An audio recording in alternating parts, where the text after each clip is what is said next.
सत्संग।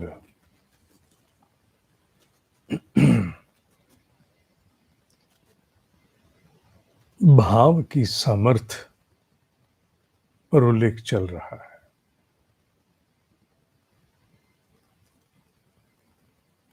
हालांकि मैंने भाव इसके स्रोत हृदय है, पर पूर्व में भी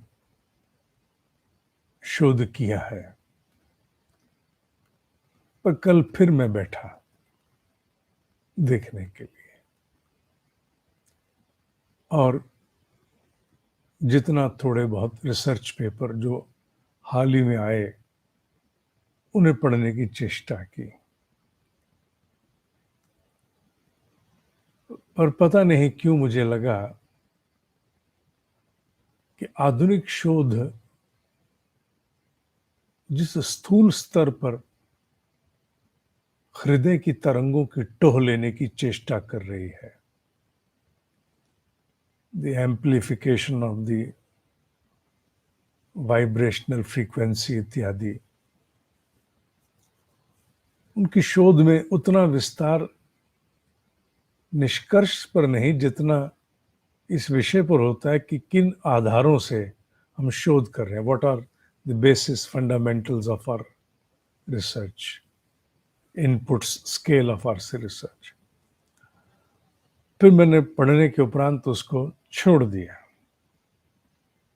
क्योंकि जहां मुझे ले जाना है वो ये विषय नहीं है कि मैं आपको ये बताऊं कि एम्प्लीफिकेशन ऑफ वाइब्रेशन कितनी है, वो वर्टिकल है कैसी है, ये सब नहीं, ये विषय नहीं है। छोड़ दिया मैंने उसको, और फिर वहीं आए जहां प्राचीन भारतीय मनीषा है। मुझे बताना है भाव की सामर्थ्य को अगर इसमें ठीक ठीक शब्द दूं तो मुझे भाव जगत का उल्लेख करना है। हृदय का उल्लेख केवल इसलिए चूंकि हमारे शरीर में एक स्थूल अंग को भी हम चिन्हित कर सकते हैं कि यहां से, इसके आसपास से। स्थूल अंग तो रक्त के लिए है, संचार के लिए, शुद्ध करने के लिए, पर उसका क्षेत्र जो है, क्योंकि चिन्हित तो हम, इंडिकेशन तो हम लोग ऑर्गन से देते हैं ना कि ये हार्ट, यही हार्ट रीजन। हृदय के क्षेत्र से ही, इसके आसपास के सूक्ष्म क्षेत्र से भाव तरंगे उठती हैं। इन तरंगों का योगदान क्या है, इन तरंगों का क्षेत्र क्या? भाव जगत है। ये तरंगे हमें किससे जोड़ती हैं? विचार हमें किससे जोड़ता है? विचार हमें अपने जैसे सजातीय विचारों से जोड़ते हैं।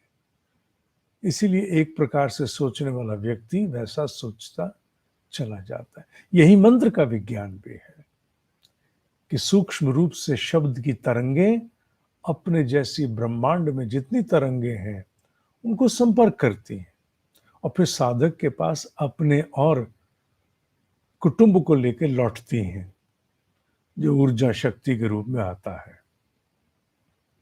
भाव जगत की तरंगे, भावना की तरंगे भाव जगत को संपर्क करती हैं। ये जगत अपने आप में एक स्वतंत्र, संपूर्ण डायमेंशन, अंग्रेजी का शब्द है, डायमेंशन है, एक क्षेत्र है, कक्षा है। पृथ्वी से ऊपर उठो तो कई कक्षाएं आती हैं, फिर हम अंतरिक्ष में प्रवेश करते हैं। अंतरिक्ष में भी अनेक कक्षाएं होंगी, अभी तो मैं नहीं जानता, पर निश्चित रूप से होंगी। कक्षा का तात्पर्य है डिफरेंट लेवल्स, डिफरेंट लेयर्स, कई कक्षाएं होंगी। उसी प्रकार भाव जगत एक बहुत ही भिन्न सर्वोच्च कक्षा है। भाव जगत शब्द पकड़ लेना मेरा, जहां मैं ले जाना चाहता हूं, जिस और मैं ले जाना चाहता हूं, वो जगत शब्द से ही संबोधित है।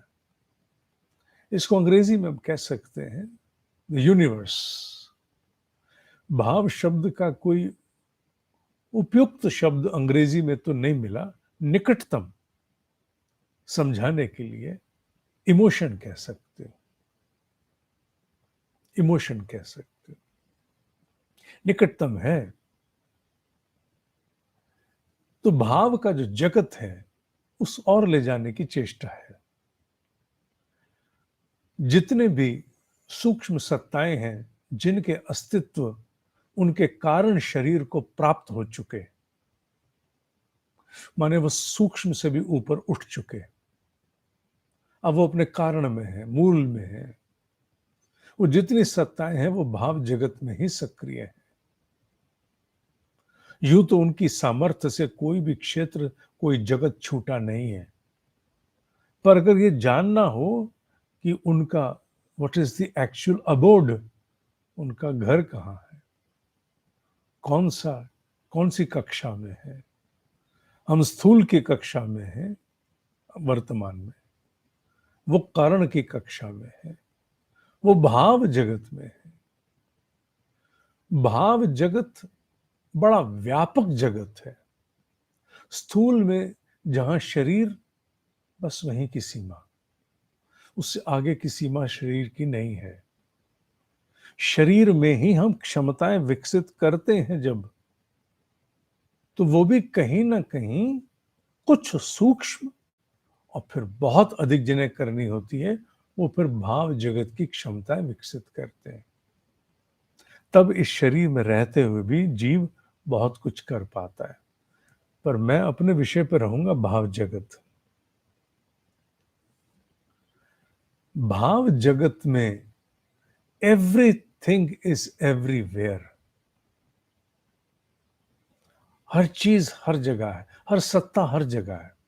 चीज शब्द तो ठीक नहीं है, हर सत्ता हर जगह है। सुनने में बहुत अटपटा लगेगा, लगना भी चाहिए, बिल्कुल लगना चाहिए। इसलिए लगना चाहिए क्योंकि जब जीवन में इस सीमित से शरीर की सीमाएं हैं, इस बुद्धि की सीमाएं, इस मन की सीमाएं हैं, इस चित्त की, इस अहंकार की सीमाएं हैं, तो फिर ये कैसे जान लिया जाए कि भाव जगत ऐसा जहां सत्ता एक समय पर हर स्थान पर है। कुछ यही विस्मय, एस्टॉनिशमेंट, स्टार्टलिंग रेवल्यूशन वैज्ञानिक के समक्ष हुई थी, जहां से क्वांटम फिजिक्स का जन्म हुआ। उस छोटे से प्रकाश के कण को उन्होंने फेंक करके जब देखने की चेष्टा की, तो उनकी आंखें फटी की फटी रह गई। प्रकाश का एक कण फेंको तो एक होना चाहिए। मैं एक बॉल फेंकूंगा तो आपके पास एक ही बॉल आएगी, और मैं एक बॉल जिस डायरेक्शन में फेंकूंगा उसी डायरेक्शन, दिशा में बॉल आपको मिलेगी, आप पकड़ोगे। ये नहीं हो सकता कि मैं बॉल इधर फेंकूं और आप 10 जगह चले जाएं और उन 10 जगहों पर वो आपको बॉल मिल जाएगी। पहली बात तो आप 10 जगह कहां जाओगे? जिधर मैं फेंक रहा हूं उससे अलग एक ही जगह तो जाओगे, हट जाओगे। पर आप हट जाओ तो बॉल वहां भी आएगी। अगर ऐसा हो तो ऐसा हो सकता है? नहीं, ऐसा नहीं हो सकता। पर क्वांटम फिजिक्स का शुरुआत जो थी वो इन्हीं प्रकार के सिद्धांतों पर हुई थी। ये तो विशुद्ध विज्ञान है, भौतिक विज्ञान है। इसने बड़ा आश्चर्यचकित किया है, हाउ इज इट पॉसिबल? भाव जगत ऐसा है। भाव जगत में व्याप्ति है। साधक की भी व्याप्ति होने आरंभ हो जाती है जैसे जैसे वो भाव जगत में जाता है। भाव जगत को हस्तगत करने के लिए, प्राप्त करने के लिए सबसे मूल एक है, सबसे मूल है, जिसके लिए सारी साधना, सारा तप नियोजित है। वो नाद की साधना, गायत्री की साधना, प्रकाश की साधना, आप कोई साधना कर, आत्म अवलोकन की साधना, आप कोई साधना कर, एक ही उद्देश्य है, परिष्कार, परिशोधन। कोई और नहीं, और कोई उद्देश्य नहीं है। परिष्कार परिशोधन ही मात्र उद्देश्य है। ज्यों ज्यों पवित्रता आती जाती है, भाव जगत का अधिकार साधक को मिलता जाता है। पवित्रता एकमात्र एलिजिबिलिटी है उसकी। सब ज्ञान होगी, संन्यास होगी, भक्ति होगी, सब मिलाकर के मैंने कहा ना पवित्रता।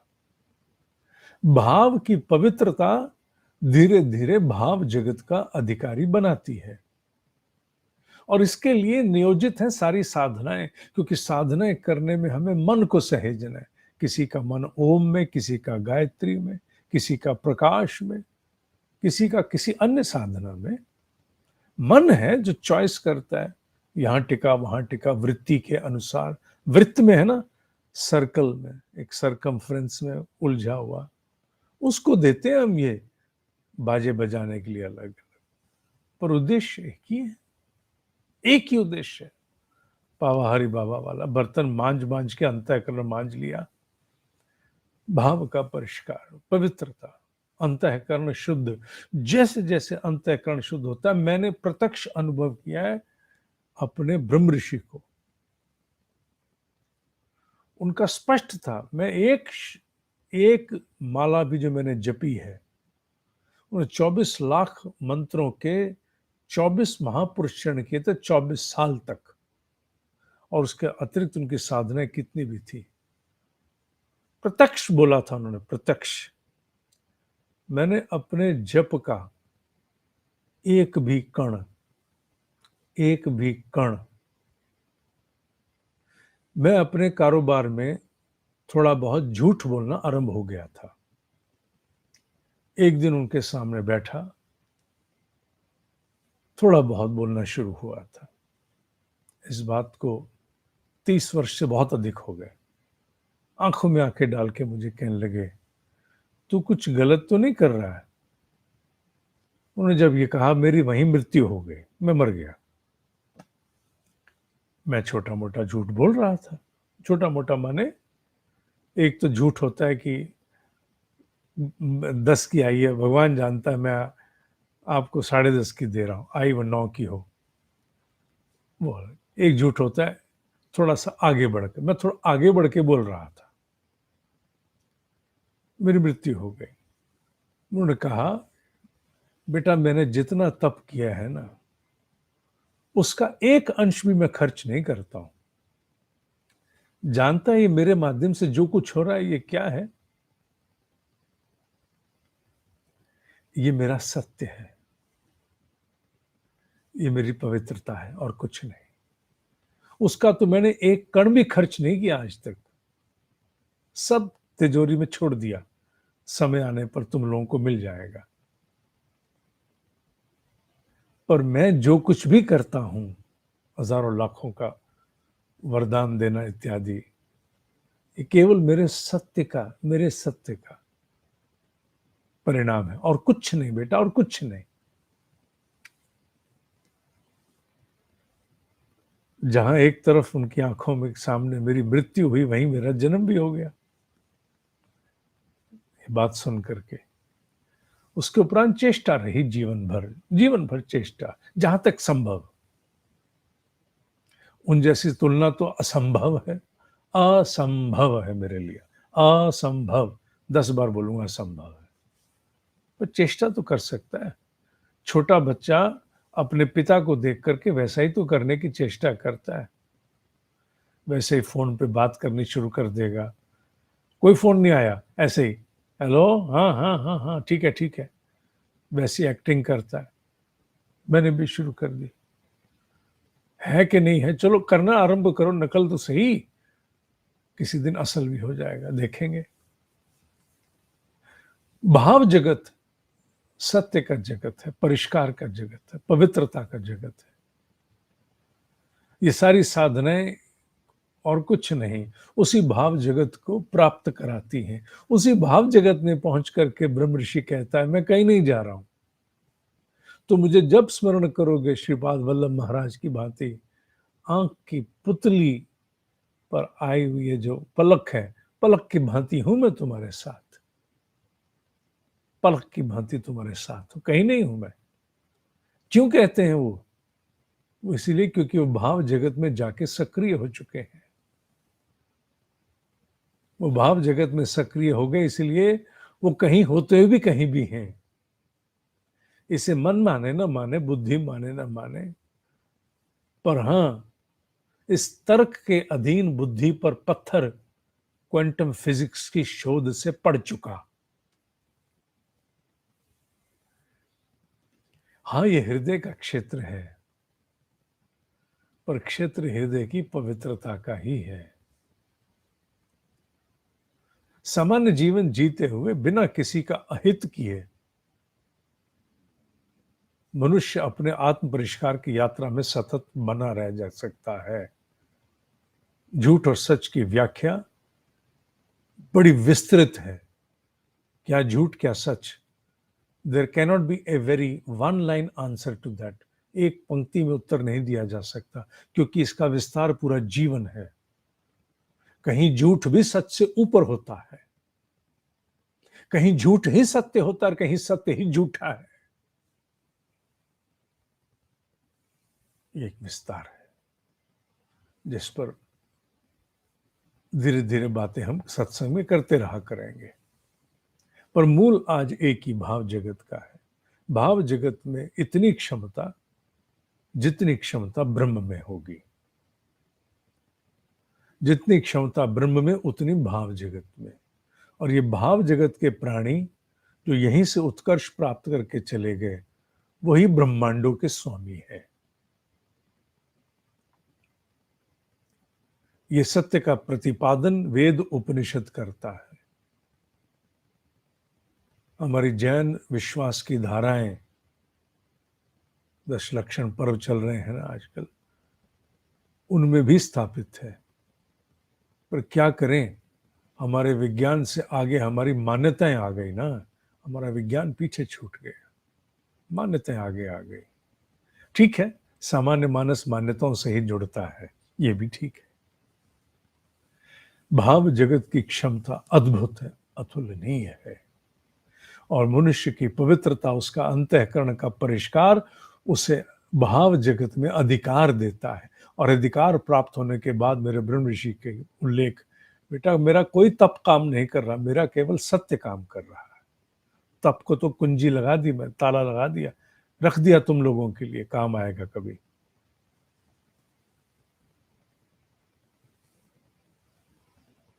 हाँ, मैं लेख इस पर भी लिखूंगा, मॉनिटरिंग कार्यक्रम के साधकों को लिंक आ जाएगा लेख का, सत्संग। ठीक। ओम ही सत्य है, ओम ही सत्य है, ओम ही सत्य है।